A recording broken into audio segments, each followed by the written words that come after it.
Have you ever heard that factoid about how every generation thought the world would end in their lifetimes? I don't know where I heard it, and I can't actually find any solid reference to it, so maybe I just made it up at some point, but it makes sense, doesn't it?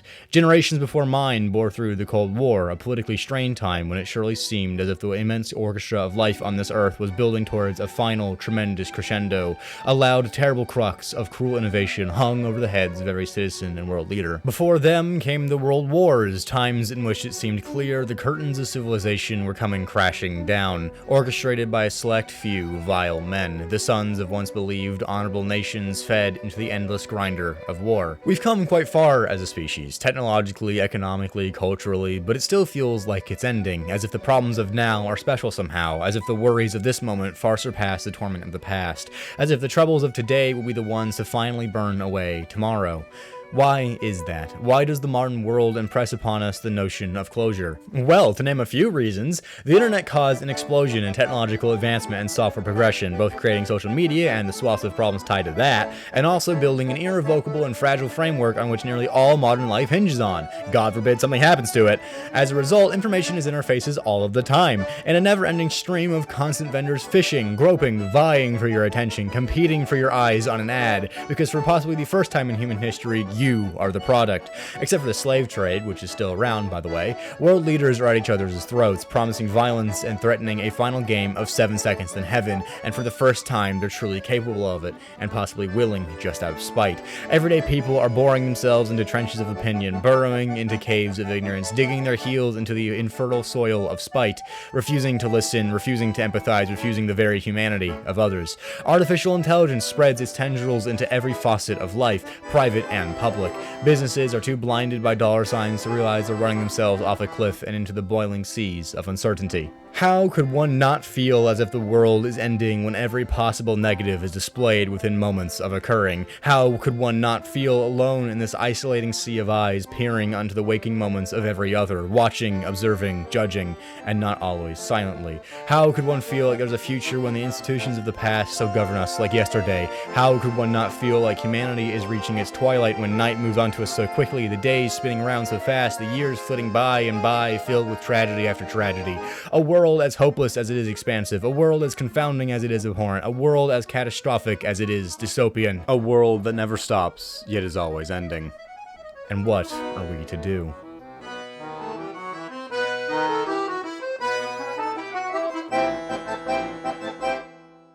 Ignorance is bliss, they say, although it's often a condescending or warning type of message.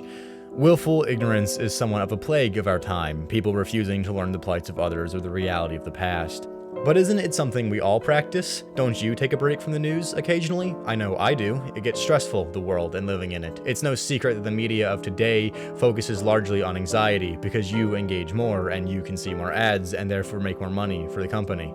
Everything from newspapers to Twitter posts to the way YouTube gives you these big red angry arrows whenever a video performs less than optimal. On all sides, everyone's being exploited. Make more content and you'll be happy. Watch more of this mind-numbing slop and you'll be happy. Just get through this ad and we'll finally show you how to feel happy. Wouldn't ignorance be best? Wouldn't turning off the world and shutting out the noise and just going outside be best? Why is ignorance is bliss a phrase we look down upon rather than embraced, since it's something we all recognize as best? Humans are wonderful and intelligent and cruel and all sorts of things, but we're also animals, biology, neurons firing into some sort of miraculous personality. I don't know why it works, this slushy of hormones and cells. None of us really do, but for whatever reason, it does. And we have to remember that, regardless of the wonder and creativity and godlike nature of the mind, it is still made up of matter. So maybe go outside or something, it helps. But that leads to the question once more, why is ignorance, purposeful and blissful or unknowing and brash, seen as unethical? Is it because there is something inherently immoral in it? Obviously, it's not right to willingly hide away from a topic deemed uncomfortable or adverse to your beliefs, for how can you grow as a person and challenge yourself without learning about the other people living here with you? So then, is it similarly immoral to look away when things don't go your way? When things feel too perverse to watch, when the world seems so harsh and barren, in an effort to save ourselves, we try not to focus too much on the flaming tapestries of history plunging into the oceans of ambivalence. It's all too confusing, it's all too complex, it's all just too much. AI is taking our jobs and rending our destiny, and the bombs are going off any minute now. Just let me enjoy these last moments of respite before the dark and blissful ignorance of the axe falling from its snipped thread above our heads. Isn't that wrong? It's the very problem with AI, our complacency with it. Too many people have the outlook of, it's coming anyway, why even try to stop it?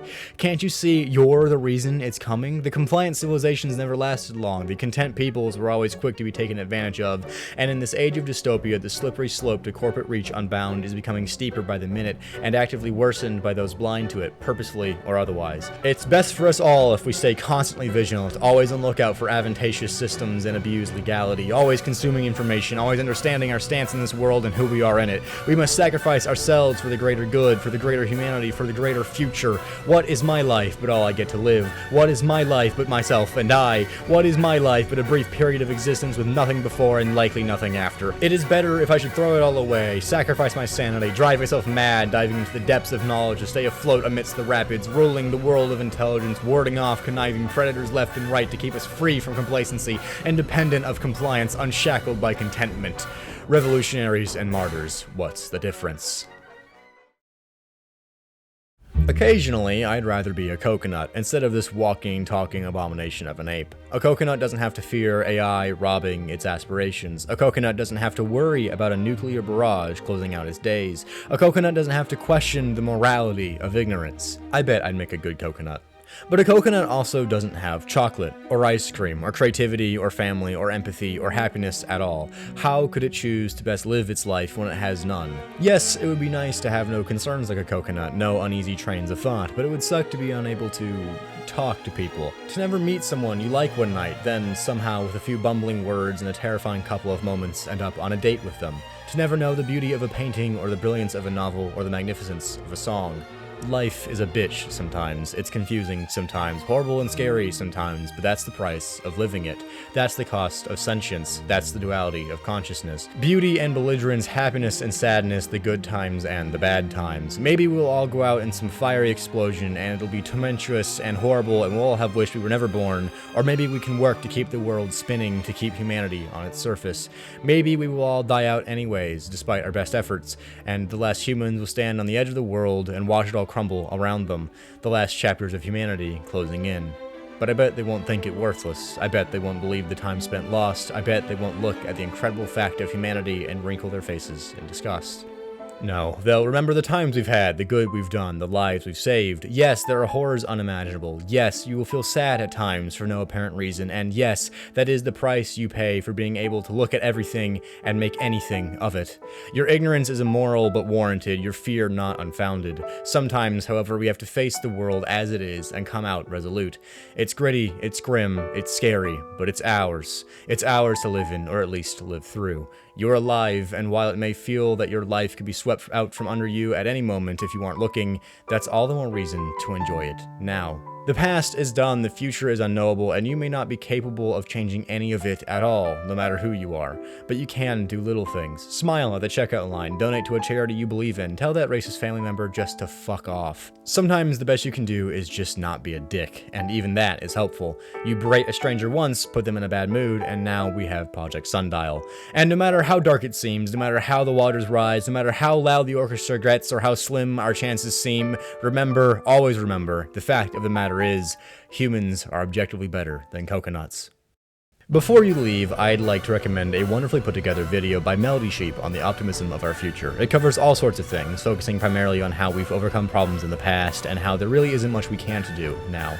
It's in the description, and if you wouldn't mind, a like and subscribe while you're down there couldn't hurt either. Thanks for watching.